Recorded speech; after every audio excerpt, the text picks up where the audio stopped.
اللہ رب العالمین نے انسانوں کی خیر و بھلائی کے لیے شرک و بدعات سے بچا کر اللہ کی عبادت میں لگانے کے لیے کل ملا کر دعوت توحید کے لیے مختلف انبیاء و رسول علیہم السلام کو اس دنیا میں مبعوث کیا۔ ان نبیوں اور رسولوں کا کام یہ تھا کہ راہ حق سے بھٹکے ہوئے لوگوں کو سیدھی راہ پر لائیں۔ وہ لوگ جو اللہ کو بھول چکے تھے، عبادت سے دور ہو چکے تھے، انہیں ان نبیوں نے، ان رسولوں نے مختلف زمانے میں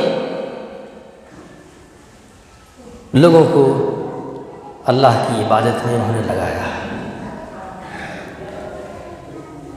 انبیاء علیہم السلام کے بعد رسول اللہ صلی اللہ علیہ وسلم جو سب سے آخری نبی اور سب سے آخری رسول ہے، آپ صلی اللہ علیہ وسلم پر انبیاء کا اختتام ہوا، نبوت کا خاتمہ ہوا۔ یہی دعوت و تبلیغ کا کام صحابہ کرام رضی اللہ عنہم اجمعین کے ہاتھوں میں آیا اور انہوں نے بڑھ چڑھ کر اس میں خوب حصہ لیا۔ صحابہ کرام و صحابیات ان سبوں نے خوب محنتیں کی۔ جو احادیث آپ صلی اللہ علیہ وسلم سے یاد کی تھی انہوں نے لکھا اور وہ لکھتے آ رہے تھے۔ قرآن مجید کی حفاظت کی، آپ صلی اللہ علیہ وسلم کے ہر قول فعل، آپ کی تقریر، تمام چیزوں کو انہوں نے حفظ کیا، حفاظت سے رکھا۔ پھر ان کے بعد تابعین، تبع تابعین اور آج تک علماء کرام دین اسلام کی انہی باتوں کو مختلف اوقات میں موقع و مناسب کے اعتبار سے دعوت و تبلیغ کا کام کرتے آ رہے ہیں۔ میرے بھائیوں، آج کے اس جمعہ کے خطبہ میں ہم اللہ رب العالمین کا وہ فرمان یاد دلانا چاہتے ہیں جس میں اللہ رب العالمین نے اس امت کو خیر امت کہا۔ کنتم خیر امت اخرجت للناس تأمرون بالمعروف وتنہون عن المنکر۔ تم ہی بہترین امت ہو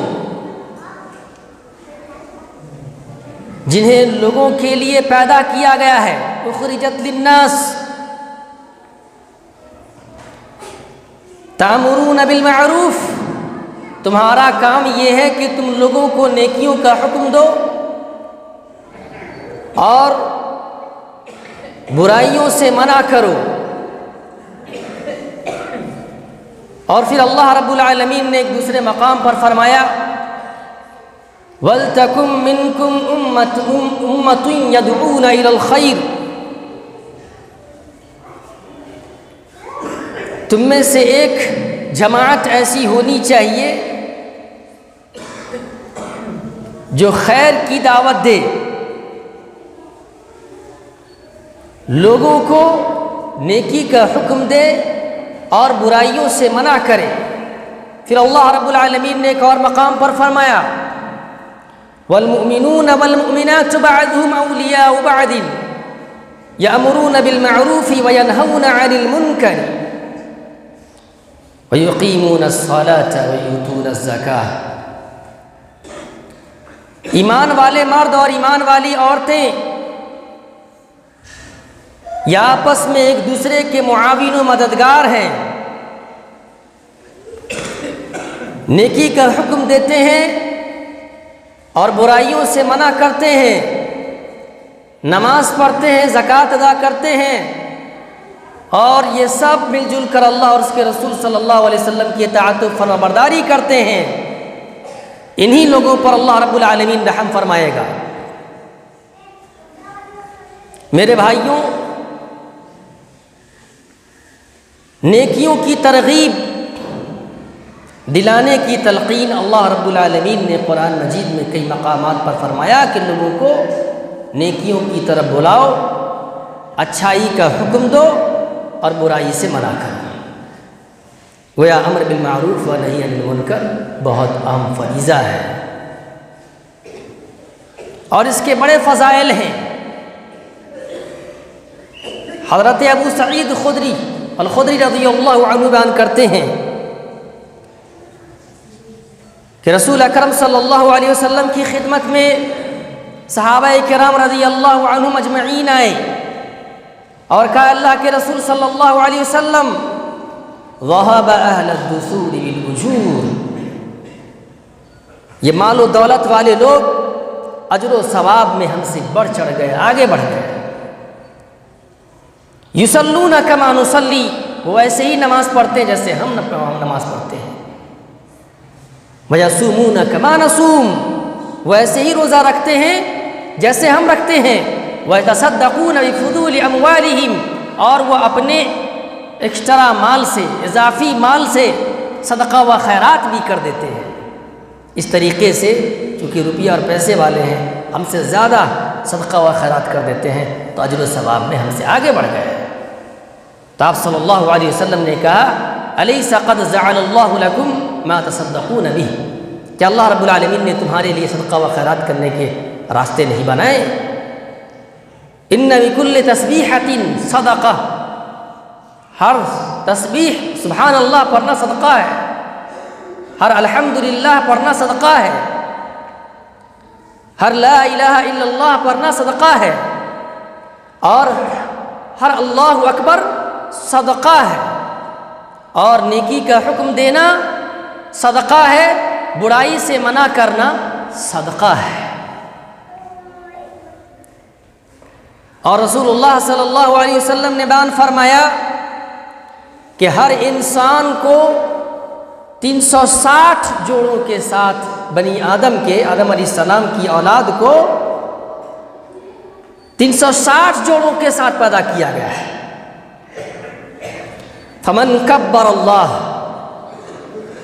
وحمد اللہ وحلل اللہ وسبح اللہ واستغفر اللہ، تو جس نے اللہ اکبر کہا، الحمدللہ کہا، لا الہ الا اللہ کہا، سبحان اللہ کہا، استغفر اللہ کہا، وعزل حجرا عن طریق الناس، لوگوں کے راستے سے پتھر کو ہٹایا، او عزما او شوکا، ہڈی کو یا کانٹے کو ہٹایا لوگوں کے راستے سے،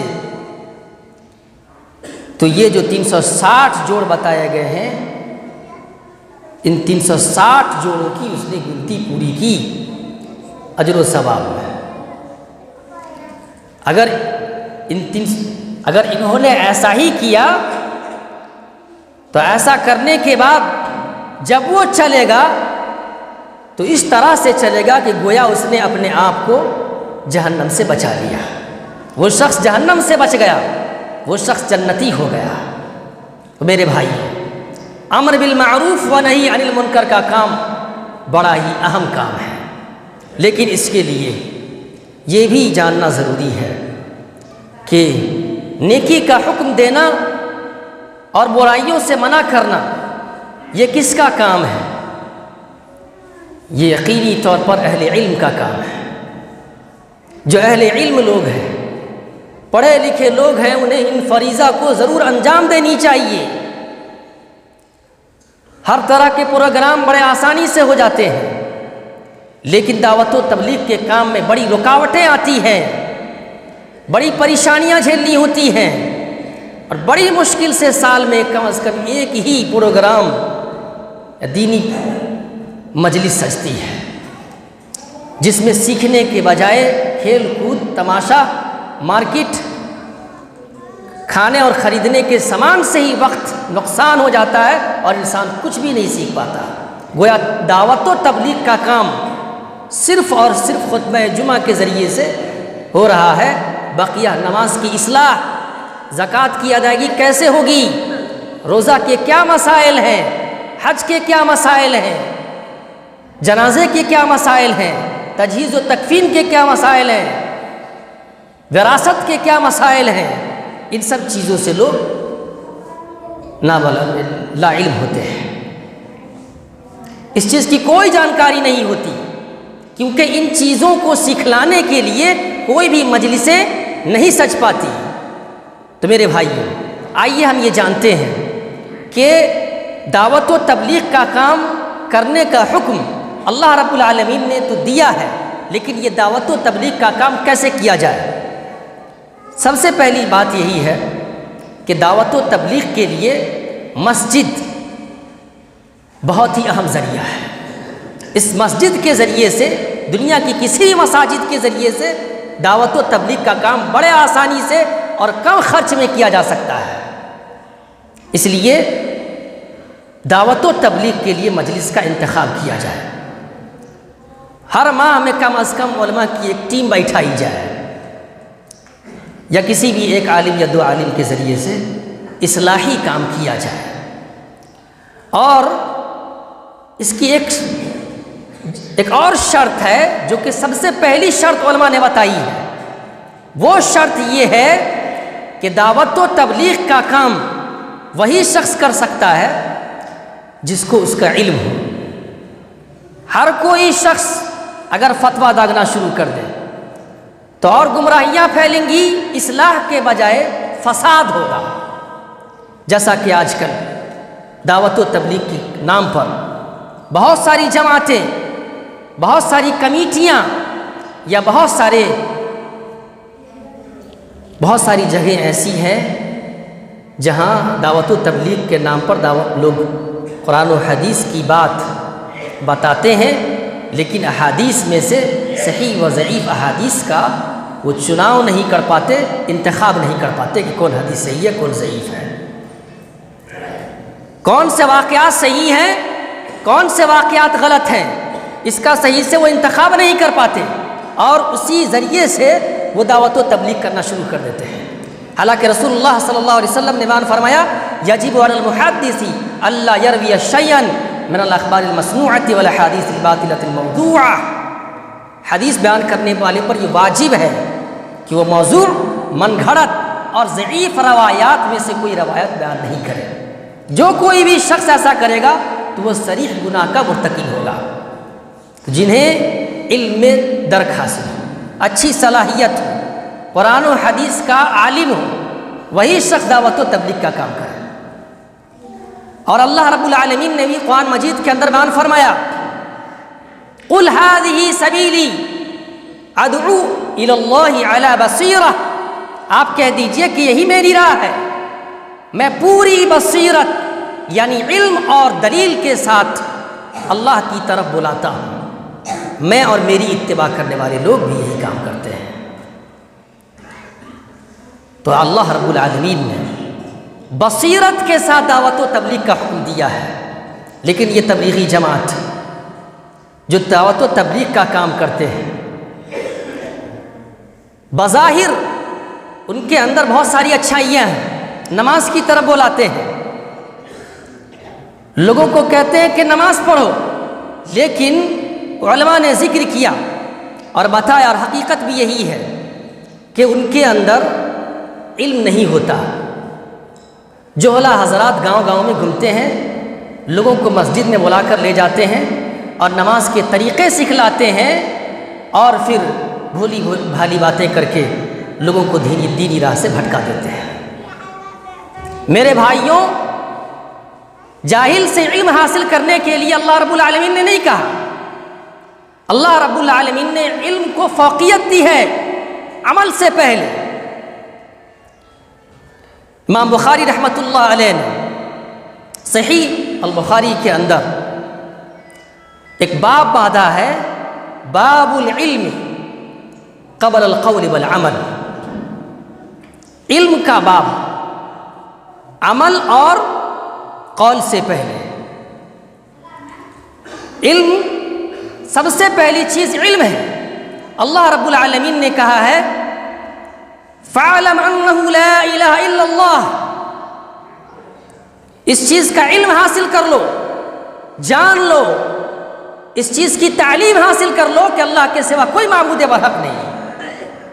لیکن یہاں نماز کی طرف تو بلایا جاتا ہے، لیکن نماز کی طرف بلا کر انہیں نماز پڑھنے کا صحیح طریقہ نہیں بتلایا جاتا۔ نماز میں سورۃ الفاتحہ پڑھنا واجب ہے، جس کے بغیر نماز نہیں ہوتی، لیکن اس چیز کی اصلاح نہیں کی جاتی۔ آمین بالجہر کی اصلاح نہیں کی جاتی کہ آمین زور سے پڑھنا ہے جہری نماز میں، رفع الیدین کرنی ہے، نماز میں تورک بھی ہے، نماز میں بہت ساری چیزیں ایسی وہ بتاتے ہیں جو کہ صحیح حدیث سے ثابت نہیں ہے۔ اور مذہب اسلام میں سب سے پہلی چیز توحید ہے، لیکن توحید کی دعوت نہیں دی جاتی۔ یہ جماعت یا اور بھی کوئی بھی جماعت ہو، اگر وہ توحید کی دعوت نہیں دیتے، لوگوں کو شرک سے منع نہیں کرتے، شرک اکبر اور شرک اصغر کے مسائل نہیں بتاتے، تو پھر وہ دعوت یا وہ جماعت قطعاً صحیح نہیں ہو سکتی۔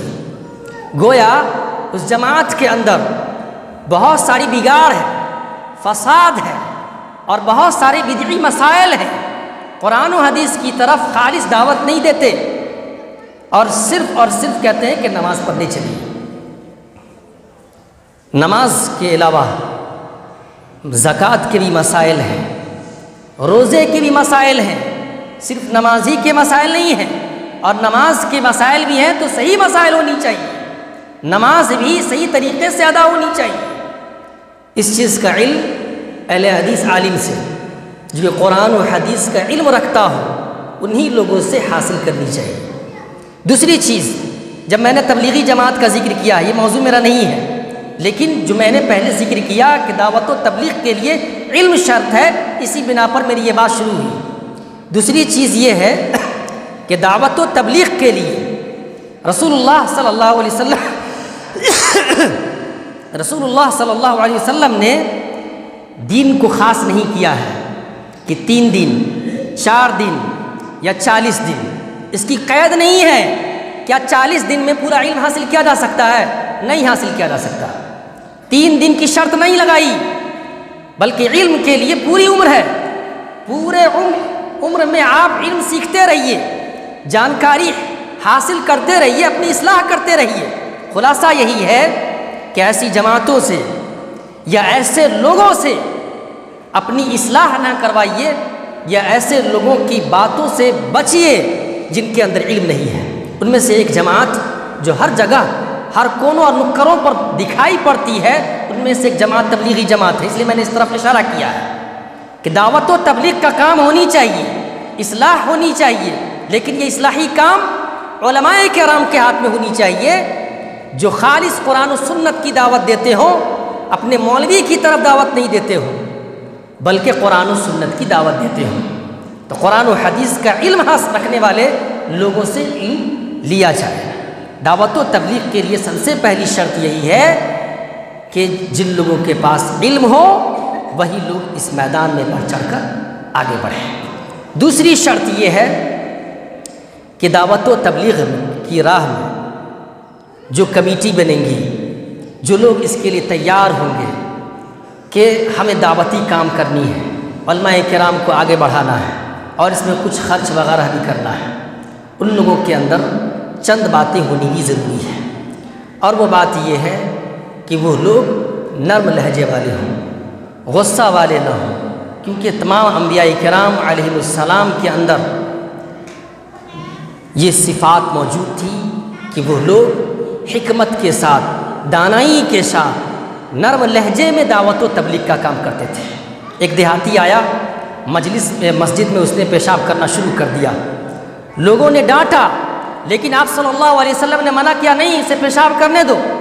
وہ شخص پیشاب کر کے جب فارغ ہو گیا تب آپ صلی اللہ علیہ وسلم نے انہیں اپنے پاس بلایا اور کہا اس دیہاتی سے کہ دیکھو یہ مسجد ہے، یہ پیشاب پیخانے یا گندگی پھیلانے کی جگہ نہیں ہے، یہ نماز پڑھنے، اللہ کا ذکر و اذکار کرنے اور تلاوت قرآن کی جگہ ہے۔ یہ ہے دعوت و تبلیغ کا طریقہ۔ میرے بھائیوں، ایک صحابی بیان کرتے ہیں کہ مجھے ایک مسئلے کا علم نہیں تھا، نماز میں ایک شخص کو چھینک آئی اور میں نے اسے کہہ دیا یرحمک اللہ۔ لوگ نماز میں ہی کنچیا کے میری طرف دیکھنے لگے آنکھ کے کونے سے، تو میں نے میری زبان سے کچھ باتیں نکل گئی کہ میرے ماں باپ مجھ پر قربان ہو، یہ لوگ مجھے کیوں گھور رہے ہیں، اس طرح کی باتیں میری زبان سے نکل گئی۔ پھر لوگ نماز کی حالت میں اپنے جانگ پر ہاتھ مارنے لگے۔ جب نماز سے میں فارغ ہوا تو رسول اللہ صلی اللہ بیان کرتے ہیں کہ میں نے رسول اللہ صلی اللہ علیہ وسلم سے بہتر علم سکھلانے والا شخص نہیں پایا۔